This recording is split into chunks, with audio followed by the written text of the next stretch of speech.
working very well and working overtime to deliver for the people. So more to come. So questions?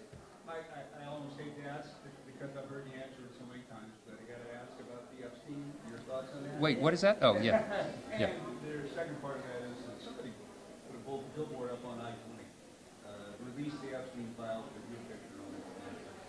I just want to- Well, if I had the Epstein files, I would release them. I've been very consistent about this, far longer than most people. The disclosure should come.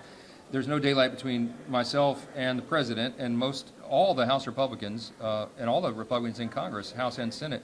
We want maximum disclosure of all the credible evidence and information. It should come out yesterday, because anybody who is involved in any way in the Epstein evils needs to be brought to justice immediately. We need the full weight of the law to descend upon their head.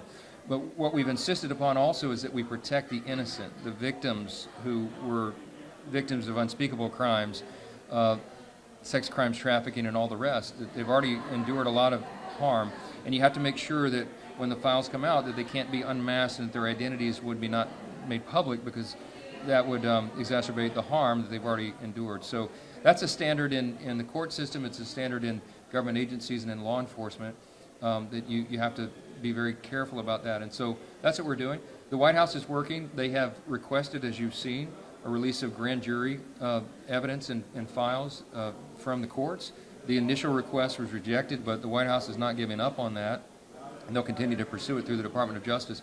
And when Congress returns to session, if action is needed, then we'll act accordingly. But I'm convinced that the White House and the Department of Justice, the FBI, are doing everything possible to release everything, because we trust the American people, and they should have the chance to make that decision.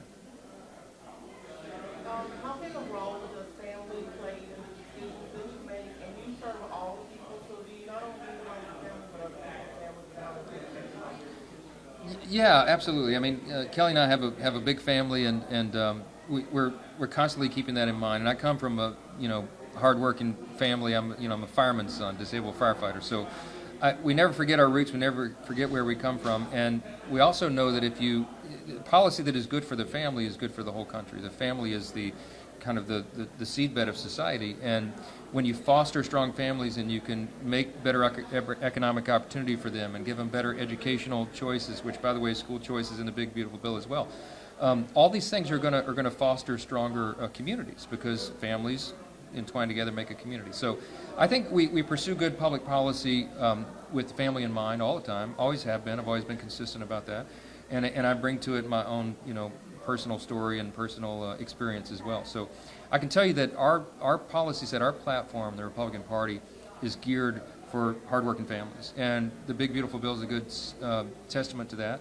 It's geared for hardworking, lower and middle income families would be the greatest beneficiaries of these collective policies, and it's good for families as well. We doubled the child tax credit, for example.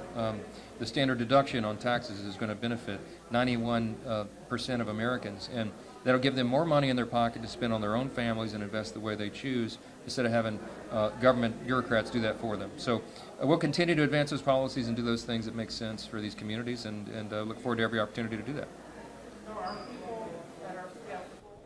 All right, KSLA News 12's Jalea Daughtry attended the conference today. She'll have more live coverage from House Speaker Mike Johnson's visit on KSLA News 12 at 5, 6, and 10. Now, you can continue to watch Johnson's news conference right now on our KSLA News 12 app.